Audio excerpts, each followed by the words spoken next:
Продолжаем освещать самые заметные события. В студии Валерия Наумова. Здравствуйте. И вот основные темы. В колледже инфраструктурных технологий СВФУ состоялось торжественное открытие инновационных мастерских. С завтрашнего дня свою работу начнут мастерские по востребованным компетенциям. В Амгинском Улусе администрация совместно с инспекцией экологического надзора организовали субботник. Убрано около 300 метров береговой линии от старого железа. Совсем скоро в Москве состоится международный марафон, в котором примут участие спортсмены из Мирного. Расскажем, как проходит их подготовка. Режим ЧС ввели в Тампонском районе Якутии из-за размыва дороги. Режим чрезвычайной ситуации ввели накануне. Сильные ливни размыли два участка – 90 километр и 100 километр автодороги Яна. В связи с этим движение для всех типов транспортных средств прекращено. На месте работают 6 дорожников и 4 единицы техники подрядной организации «Дортранс». Повышение уровня воды на реке Лени прогнозируют у столицы республики в ближайшие дни. В пределах центральных районов и до устья реки отмечается повышение от 1 до 90 сантиметров.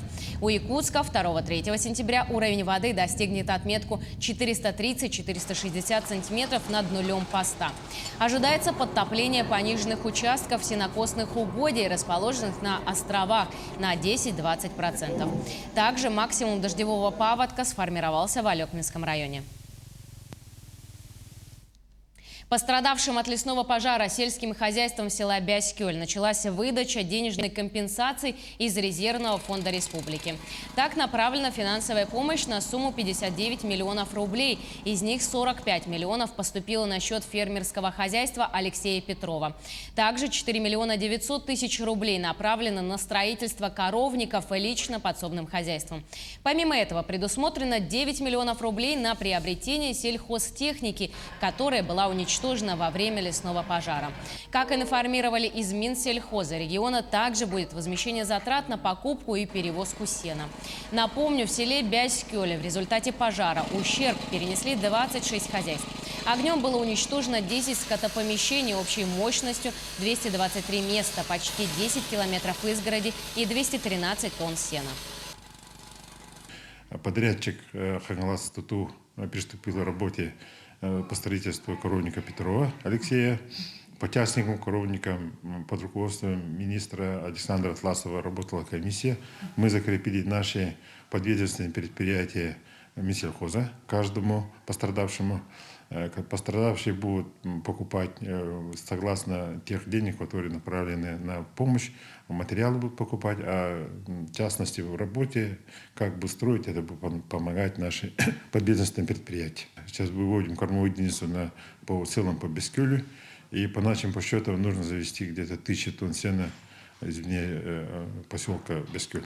Тем людям, у кого сгорело сено, будем в частности тоже сено тоже возмещать, а тем людям по каким-то причинам не смогли выкосить, подготовить сено, они будут сами покупать сено, а транспортные расходы мы сами будем возмещать. На сегодняшний день на территории республики действует 23 пожара на территории больше 200 тысяч гектаров.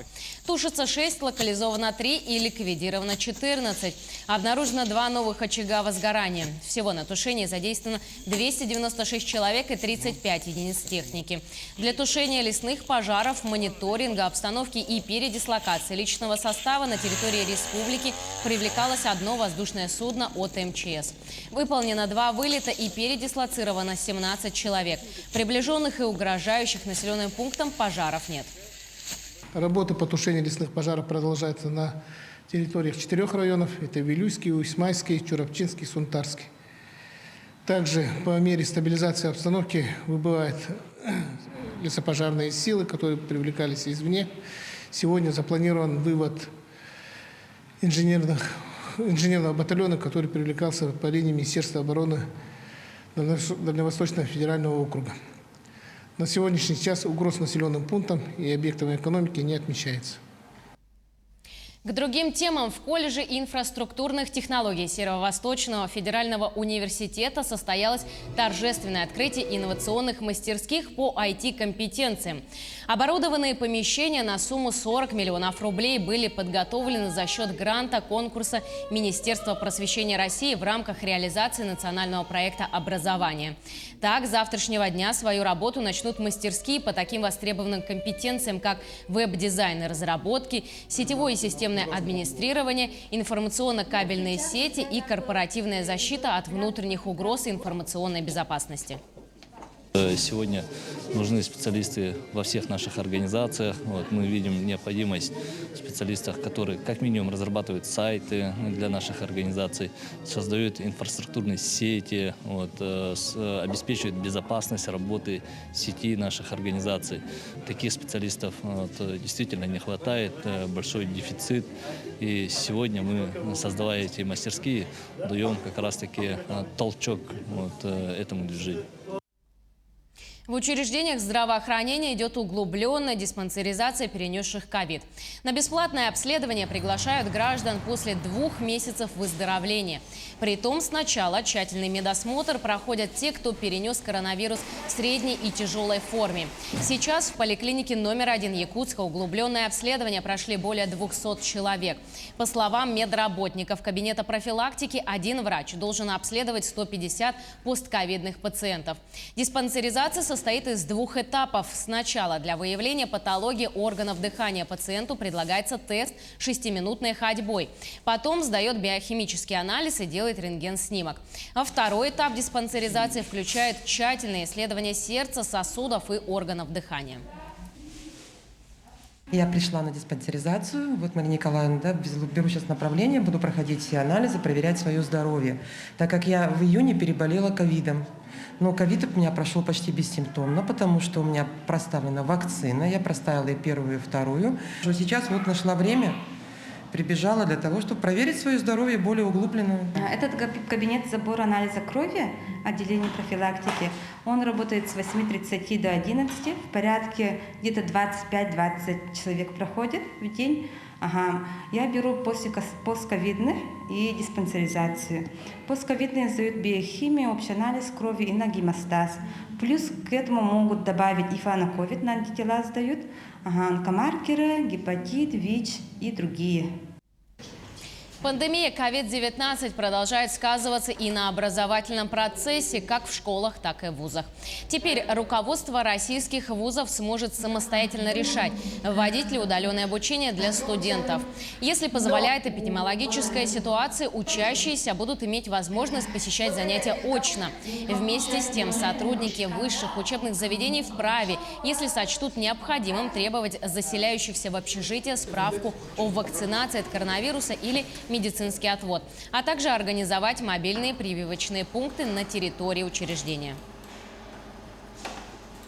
Проект «Белая роза» разработан Фондом социально-культурных инициатив в 2010 году по инициативе и под личным руководством президента фонда Светланы Владимировны Медведевой. 5 лет назад начал свою работу филиал «Белая роза Саха» в городе Якутске. С нами на прямой связи находится наш корреспондент Ирина Кичигина. Она расскажет о том, как реализуется проект в городе Нерюнгри. Ирина, здравствуйте. Здравствуй, Валерия. К 2020 году открыты и успешно работают уже 18 благотворительных медицинских центров в российских регионах. Как вы уже сказали, «Белая роза Саха» в Якутске в августе этого года отметили свой первый маленький юбилей. Им исполнилось 5 лет, а в Нерюнгри программа реализуется около 2 лет. Насколько успешно она у нас реализуется, расскажет заведующая медицинской частью центра Майя Платонова. Здравствуйте. Майя, расскажите, пожалуйста, какие услуги оказывает центр? Здравствуйте. В нашем центре обследование проходят женщины по диагностике онкологических заболеваний репродуктивной системы и молочной железы. В центре у нас принимает врач-гинеколог, который проводит кольпоскопию, забор биоматериала на онкоцитологию и вирус папилломы человека. Также консультацию проводит врач-онколог-маммолог, УЗИ молочной железы малого таза и маммография. А насколько активно нюрнбергринки пользуются вашими услугами? По итогам первого года работы за 2020 год всего обследование прошло уже более 4000 женщин. Из них патология выявлена практически у 1500 женщин. Это практически 34%. За 8 месяцев 2021 года всего обследования прошли уже более 3000 женщин, и патология выявлена у 900. Также мы выявляем онкологические заболевания, пациенты, которые сейчас проходят специализированное лечение в наших медицинских учреждениях республики. Наш центр работает по системе обязательного медицинского страхования. Обследование можно пройти абсолютно бесплатно всем женщинам.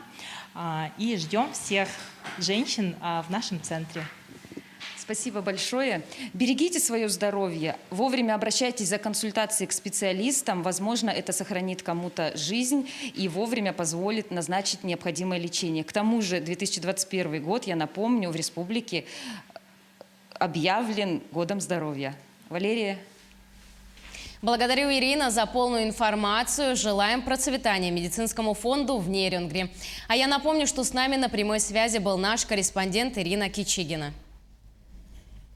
Чурапчинскому району для зимовки скота необходимо более 38 тысяч тонн сена. Планируется закупка из других районов и Амурской области.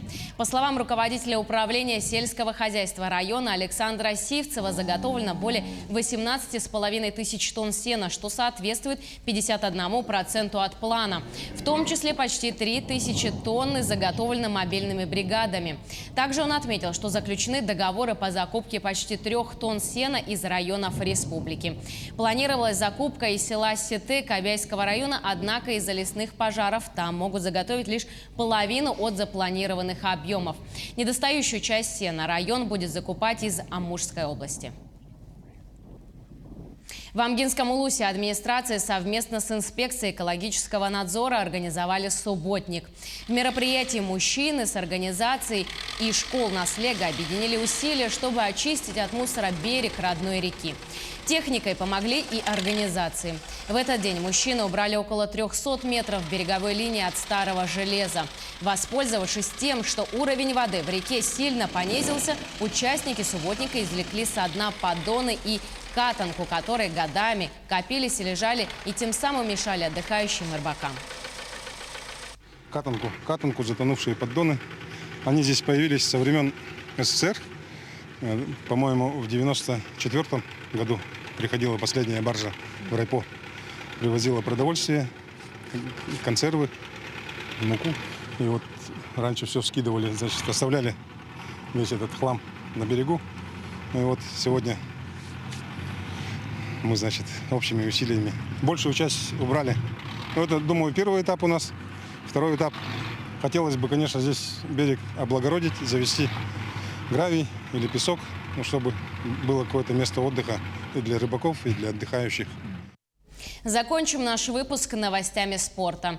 Крупнейшее беговое событие состоится 26 сентября в Москве. В год здоровья, объявленный главой Якутии Айсеном Николаевым, в этом году в международном московском марафоне примут участие спортсмены из Мирного.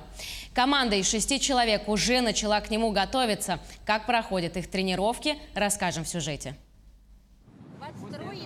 На стадионе «Триумф» совмещают приятное с полезным. Спортсмены и растягивают мышцы ног, и обсуждают предстоящую поездку. И прежде всего секреты успешного преодоления сложных дистанций. Поэтому на площадке тренировки проходят по 4-5 раз в неделю. Марина Валентинасова в беговом деле новичок, но очень любит легкую атлетику. Предстоящий марафон станет для сотрудницы в ГРЭ первым серьезным состязанием. До 10 километров, в принципе, объемы делать нормально. Но так как мы бежим 10, объема нужно минимум 15-20 бегать. Для меня это сложновато, потому что мышцы тоже должны перестроиться, привыкнуть. За тренировками спортсменов тщательно следит тренер Иван Устинов. Он же инициатор поездки на московский марафон. В прошлом году преподаватель культурно-спортивного комплекса восхитился мирницами, которые участвовали в онлайн-марафоне «Алмазный забег».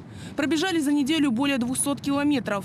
Иван решил, теперь команде нужно пробежать классический марафон на 42 километра. Силы позволяют, а вот с финансами возникла проблема. Но команду выручило руководство культурно-спортивного комплекса «Алроса». Взяли на себя расходы по подготовке и участию спортсменов в марафоне. Ну, у нас сейчас осталось до московского марафона до 26 сентября, сегодня ровно месяц. Вот, 4, в том числе и я, ветераны, мы должны пробежать 10 километров. И 2 работников, молодые парни, у нас должны пробежать 42 километра 195 метров.